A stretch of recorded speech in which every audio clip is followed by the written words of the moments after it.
아수르의 정책이 이 혼혈 정책이에요.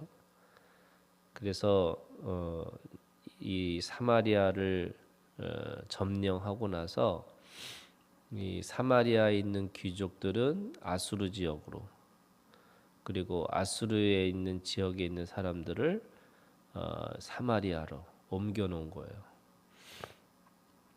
그래서 대부분의 사람들보다 이 아수르의 사람들이 더 많아지고, 그걸 통해서 이 혼혈 정책을 쓴 거죠. 그러니까 그 땅의 주인이 누구인지 이게 혼란케 하기 위해서 그렇게 만든 거예요. 그 땅이 나중에 또 사람들이 자기네 땅이라고 우기려고 하는 것을 이 아수르는 방지하기 위해서 이 이주 정책을 쓴 거죠. 그 혼혈의 정책이 결국에는 영적인 이 혼합주의로 가는 거죠. 이 혼합주의는 모든 신을 믿게끔 만드는 거예요. 이 모든 신이라는 말은 오늘 어떤 일이 벌어지냐면 이 30절부터 31절에 이 바벨론 사람들은 숫꽃 분옷을 만들었고, 이게 만들었다라는 표현이 이 우상을 그렇게 만든 거예요. 사람의 손으로, 그리고 말하지 않는 신으로, 또 자신의 욕망을 따라서 만든 이 우상이 한마디로 얘기하면은 만들었다, 이렇게 얘기하는 거예요. 굿 사람들은 네르가를 만들었고, 하마 사람들은 아시마를 만들었고, 아와 사람들은 닙하스와 다르닥을 만들었고, 스발 와이문 사람들은 그 자녀를 불살려 그들의 신 아드람 멜렉과 아남 멜렉에게 드렸으며, 이렇게 되어 있습니다. 그러니까 우상은 만들어진 거예요. 그래서 로마서 1장에 있는 말씀에 보면 그 우상의 이 특징이 만들어진 자신들의 욕망을 위해서 그렇게 만들어진 신이라, 이렇게 얘기합니다. 그래서 사람이 만든 신, 이게 사람이 자신의 욕망을 따라서 지어진 신, 이것이 우상이라고 할 수 있죠. 지금 현대의 사람들이 하나님도 만들어진 신이다, 인간이 만든 신이다, 이렇게 얘기를 하는 이유 중에 하나가 그 모든 이 우상들은 만들어진 신이기 때문에 그런 거죠. 이 혼합주의가 나중에는 이 모든 것들을 통해서 이제는 이 혼혈과 혼합이 합치다 보니까 그것이 그들에게 관습이 되어진 거죠. 그래서 관습대로, 풍속대로 그렇게 돼 버리니까 40절에 이렇게 얘기합니다. 그러나 그들이 듣지 아니하고 오히려 그 이전 풍속대로 행하니라. 이 풍속대로가 어디서부터 시작하냐면 이 여로보암에서부터 시작되어지는 거죠. 그러니까 나라가 망했는데도 똑같은 그런 이 혼합주의가 계속 이어져 갔다, 이렇게 얘기하고 있는 겁니다. 나중에 이 혼합주의의 신앙을 고민했던 사람이 이 우리가 잘 알고 있는 것처럼 그 우물가의 여인이죠. 사마리아의 수가성에 있는 여인이 예수님을 만나서 유대인들은 예루살렘에서만 예배를 드려야 된다. 근데 자기의 조상들은 여기서도 드리고 저기서도 드린다. 도대체 어떤 게 맞냐, 이렇게 물어보는 게 이 사마리아 수가성의 여인의 질문이었어요. 그때 말씀하신 게 하나님은 영이시니 예배하는 자가 영과 진리로 예배할지니라 이렇게 말씀하시죠. 그 영과 진리라는 것이 영은 여기서도 드리고 저기서도 드릴 수 있는 게 영이에요. 그런데 진리라고 하는 것은 반드시 한 가지 또는 반드시 그에 대한 규칙이 있다는 거예요. 그럼 그 규칙이 뭐냐? 진리가 바로 예수님이고 바로 하나님을 통해서만 이렇게 되는 거죠. 그래서 예수님을 통해서 그 영이신 성령을 통해서만이 예배할 수 있는 자가 될 수 있다. 이렇게 얘기하고 있는 겁니다.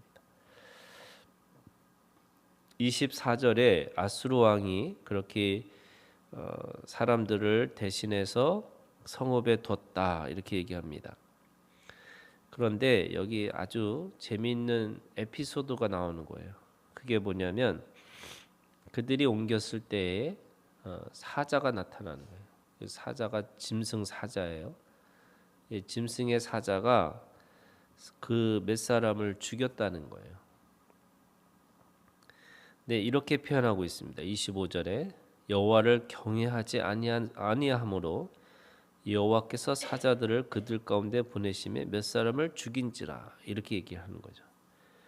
그랬더니 이 사자의 이 사람을 죽인 이 사건을 그들이 해석을 합니다. 26절에 어떻게 해석을 하냐면 어떤 사람이 아수르 왕에게 말하여 이르되 왕께서 사마리아 여러 성읍에 옮겨 거주하게 하신 민족들이 그 땅 신의 법을 알지 못하므로 이렇게 돼요. 그 땅 신의 법을 알지 못했다.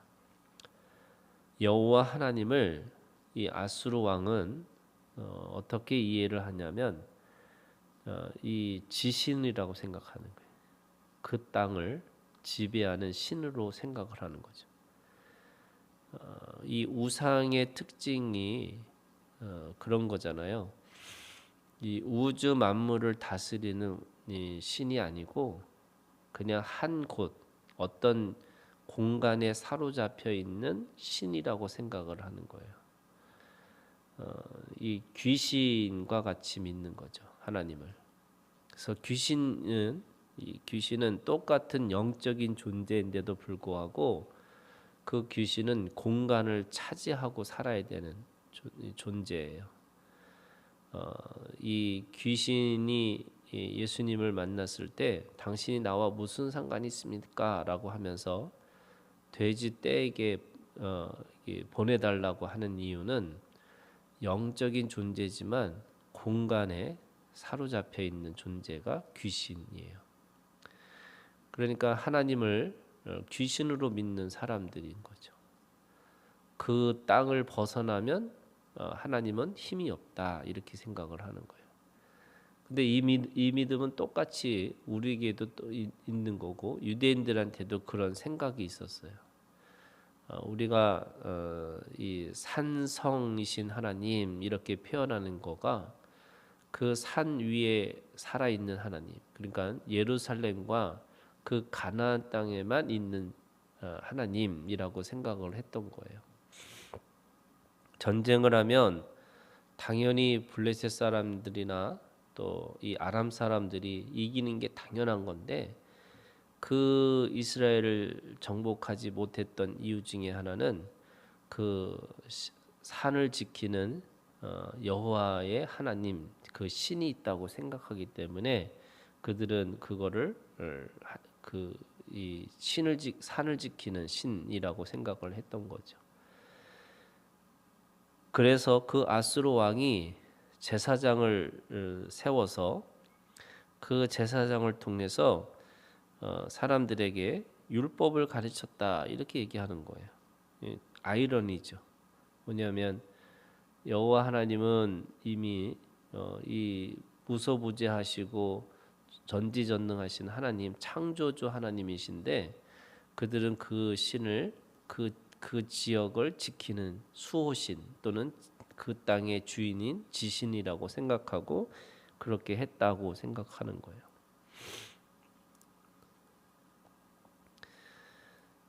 이것이 어떻게 보면은 이 에피소드죠. 하나의 그 여호와를 잘못 오해하고 있는 사람들입니다.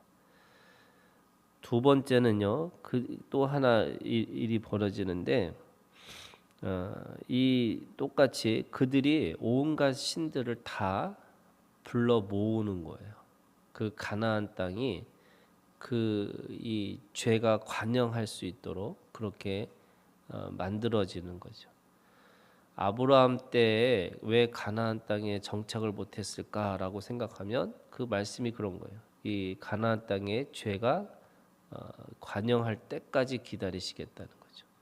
그것이 마지막에 심판으로 오시는 거예요. 지금 이 가장 거룩한 곳이 가장 거룩하지 않는 공간으로 변하고 있는 거예요. 그때 하나님이 오셔서 반드시 그들을 심판하시겠다 이렇게 말씀하시는 거죠. 그래서 오히려 그 가나안 땅이 가장 하나님의 유일신을 신앙을 가지고 그 하나님만 믿어야 되는 그 이스라엘의 언약을 가진 이 민족의 땅이 가장 신들이 많은 그 모든 신들이 모여 있는 그 죄가 관영한 곳으로 바뀌고 있다 이렇게 얘기하고 있는 거죠. 그러면서 34절에 그들이 오늘까지 이렇게 돼 있어요. 그들이 오늘까지. 그 말은 그 죄가 여전히 지금까지 유지되고 있다 이렇게 얘기하는 거예요. 그 죄가 끝난 게 아니고 그 시대로 끝나는 게 아니고 여전히 그 죄를 가지고 있는 거죠. 그러면서 이 34절부터 뭐에 대해서 얘기하냐면 이스라엘의 이름을 주신 야곱의 자손에게 명령하신 율례, 법도, 율법, 계명 그들에게 여전히 그것이 있어야 되는데 그걸 준행하지 않고 있다 이렇게 얘기하시고 37절에 여호와가 너희를 위하여 기록한 율례와 법도와 율법과 계명을 지켜 영원히 행하고 다른 신들을 경외하지 말며 그러니까 하나님이 주신 율법은 여전히 그들에게도 지금 그 죄가 관영한 곳에 있는 그들에게도 여전히 유효하다는 거예요. 그 여전히 그 말씀을 지켜야 된다는 거죠. 38절에 내가 너희와 세운 언약을 잊지 말며 다른 신들을 경외하지 말고 오직 너희 하나님 여호와만을 경외하라. 그러니까 이 하나님이 그들의 죄가 관영하는 그 순간에도 하나님은 포기하지 않고 내버려 두지 않고 다시 이스라엘의 언약을 기억하라고 말씀하고 계세요. 그런데 그럼에도 불구하고 그들은 듣지 아니했다. 듣지 아니한 게 어떻게 보면은 가장 근본적인 죄라고 할 수 있죠. 이 귀가 막혀 버리고 듣지 못하고 그러다 보니까 풍속대로 행했다 이렇게 얘기합니다. 이 풍속이라는 것이 그들이 가지고 있는 상황, 그들이 가지고 있는 조건, 그들이 가지고 있는 관계 안에서 헤어나지 못했다는 거예요. 믿음은 본토 친척 아버지 집을 떠나는 것부터 시작하는 거잖아요. 내가 있는 본토 이 몸의 체질로부터 떠나야지만 내가 이 가나안 땅에 살 수 있는 사람이 되는 거고 친척이라고 하는 온갖 사람들이 가지고 있는 관계의 정들이 있어요. 그 정조차도 뛰어넘어야지만 내가 하나님의 집을 하나님의 공간 여호와의 오직 여호와를 경외하는 것으로 살 수 있다 이렇게 말씀하시고 아버지의 집이라는 것은 나를 보호하고 나를 그렇게 사람들한테 인식되어지는 그 모든 것으로부터 넘어서지 않으면 결코 우리가 신앙을 가지고 신앙을 지키고 살아갈 수 없다 이렇게 말씀하고 있는 거죠. 오늘 이 사마리아 이 지역 그래서 예수님의 당시까지도 그들은 그렇게 회복되지 않고 있는 그런 상황 속에서 예수님이 오셔서 이 예루살렘과 온 유대와 사마리아라고 하는 그 복음을 통해서 다시 회복되어지게 하시는 하나님의 사랑, 그것은 똑같이 우리도 그 언약 가운데 있는 거지만 하나님도 그 언약을 지키고 계시다는 뜻이 있고, 그래서 한 번도 우리를 포기하지 않으시고 자신의 신실하심과 충성스러움을 그 복음을 통해서 우리에게 전하고 계시다라고 말씀하세요. 하나님은 우리를 포기하지 않으시는 하나님이고, 그래서 오늘도 우리가 주님 앞에 돌아오라고 얘기하고 들으라고 얘기하시고, 그래서 주님 앞에 혼합과 혼혈과 이 혼란 가운데 살아가는 것이 아니고 진리 안에서 자유롭고 그 진리를 분명하게 나의 것으로 받아들이고 살아라, 이렇게 말씀하고 있는 거죠. 오늘도 주님 안에서 우리가